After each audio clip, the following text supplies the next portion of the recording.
NASA نے حال ہی میں ایک ایسے پلانٹ کو ڈسکور کیا ہے جو 2 اسٹار کو آربٹ کرتا ہے۔ اس پلانٹ پر آپ ایک نہیں بلکہ 2 سن سیٹ اور سن رائز کو دیکھ سکتے ہو۔ اس پلانٹ کا نام ہے کیپر 16۔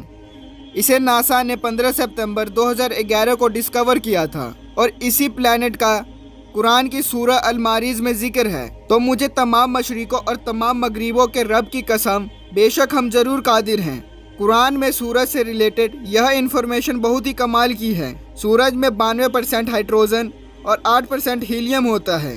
پیریوڈا ٹیبل میں ہائیڈروجن کا سمبل ایچ ہے جو عربی میں ہاں بنتا ہے۔ قرآن میں ایک سورہ ہے جس کا نام ہے سورہ الشمس۔ اس سورہ کے نام میں شمس کا مطلب سورج ہے۔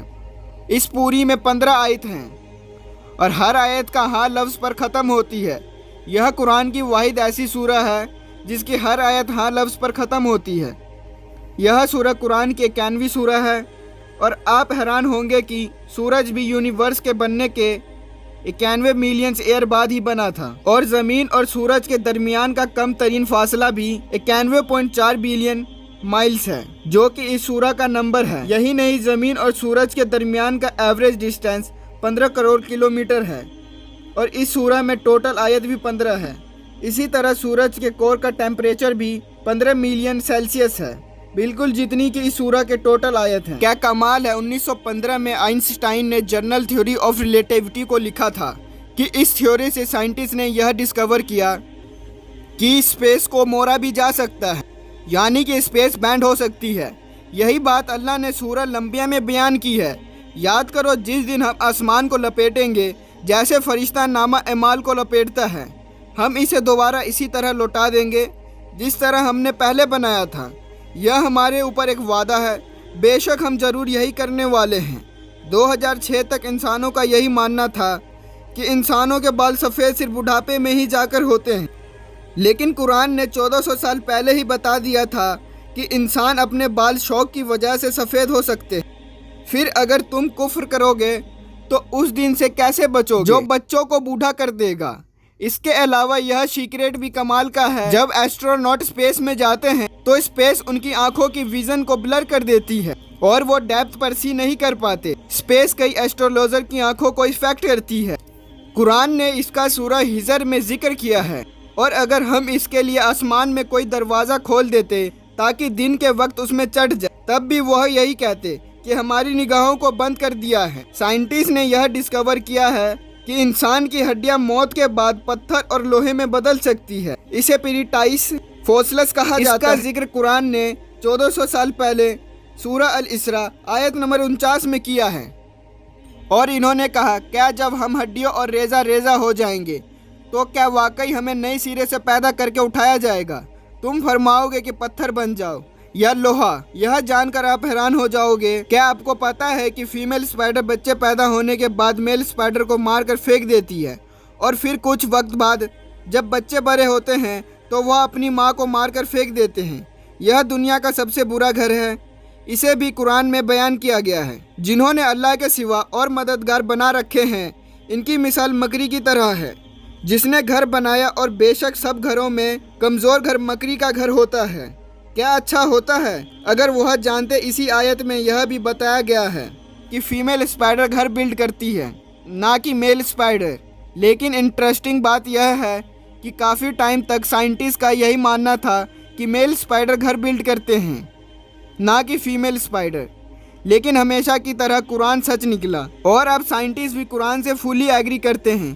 جیسے کہ آپ جانتے ہیں کہ انسان کی انگلیوں کے فنگر پرنٹ جسم کا سب سے کمپلیکیٹ حصہ ہے۔ ہر انسان کے انگلیوں کے فنگر پرنٹ ڈیفرنٹ ہوتے ہیں۔ یہ بات بھی اللہ نے قرآن میں ظاہر کی ہے۔ کیوں نہیں ہم اس بات پر قادر ہیں کہ اس کی انگلیوں کے پوروں تک کو ٹھیک کر دے۔ ہم جو لوہا استعمال کرتے ہیں یہ دراصل اسپیس سے آیا ہے۔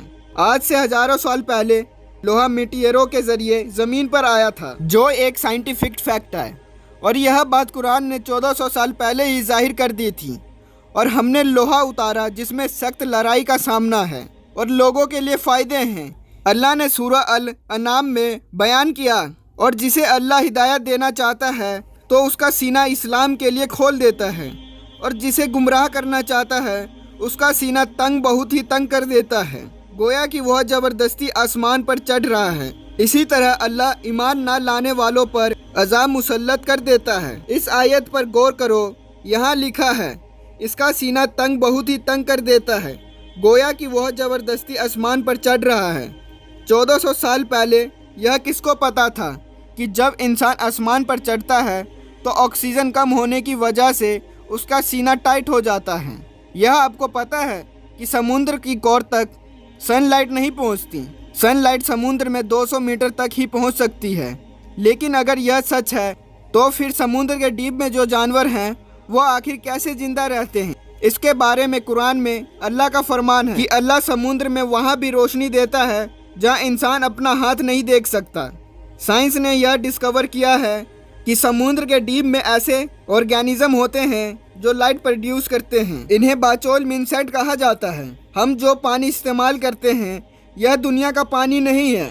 آج سے ہزاروں سال پہلے میٹیور کے ذریعے یہ پانی اس دنیا میں آیا ہے۔ بہت ہی زیو کیمیکل ایسڈی سے یہ پتا چلتا ہے، کاش لوگ پہلے قرآن پڑھ لیتے۔ قرآن نے اسے بھی ریویل کیا ہے، اور ہم نے آسمان سے ایک اندازے کے ساتھ پانی اتارا، پھر اسے زمین میں ٹھہرایا، اور بے شک ہم اسے لے جانے پر قادر ہیں۔ یہ ہے روسیٹ نیبولا۔ اسے 17 سینچری میں برٹش ایسٹرولو جونز فلیم اسٹریڈیس نے ڈسکور کیا تھا۔ یہ نیبولا بھی اللہ نے قرآن میں ذکر ہے، اور جب آسمان پھٹ جائے گا تو گلاب کے پھول جیسا سرخ ہو جائے گا۔ جیسے سرخ چمڑا انسانوں اور جانوروں کے جسم میں کروموسومز کی تعداد بھی اللہ نے قرآن میں بتائی ہے۔ قرآن کی سورہ زلزلہ میں لفظ انسان سے پہلے 46 لیٹرز آتے ہیں۔ آپ جان کر حیران ہو جاؤ گے، انسانی جسم میں کروموسوم بھی 46 ہی ہوتے ہیں۔ اسی طرح اس سورہ میں لفظ بندر سے پہلے 48 لیٹرز آتے ہیں۔ بندر کے جسم میں کروموسومز بھی 48 ہوتے ہیں۔ اس سورہ میں لفظ شہد کی مکھی سے پہلے 16 لیٹرز آتے ہیں۔ شہد کی مکھی کے جسم میں کروموسومز بھی 16 ہی ہوتے ہیں۔ اس سورہ میں لفظ گھوڑے سے پہلے 64 لیٹرز آتے ہیں۔ گھوڑے کے جسم میں کروموسومز بھی 64 ہوتے ہیں۔ اس سورہ میں لفظ سے پہلے 74 لیٹرز آتے ہیں۔ اونٹ کے جسم میں کروموسومز بھی 74 ہوتے ہیں۔ اللہ نے قرآن میں فرمایا، بے شک آسمانوں اور زمین کی پیدائش اور رات دن کی باہم تبدیلی میں عقل مندوں کے لیے نشانیاں ہیں۔ دنیا میں کوئی ایسی کتاب نہیں جس کے ہر سینٹنس میں اتنے راز چھپے ہوں۔ آج سے 1400 سال پہلے کسی انسان کے لیے ایسی کتاب لکھنا تو امپاسبل تھا۔ تب تو انسان کے پاس کوئی خاص ٹیکنالوجی بھی نہیں تھا۔ یہ سب وہی بتا سکتا ہے جس نے یہی سب بنایا ہو، اور بے شک یہ کتاب میرے رب کی طرف سے اتاری گئی ہے۔ ابھی تو آپ نے قرآن کے پیٹرنز کو نہیں جانا۔ قرآن کا پیٹرن اتنا کمال کا ہے کہ یہ آپ کا ہوش اڑا دے گا۔ اس کے بارے میں ہم اگلی ویڈیو میں ڈیٹیل میں بات کریں گے۔ سو سبسکرائب ناؤ۔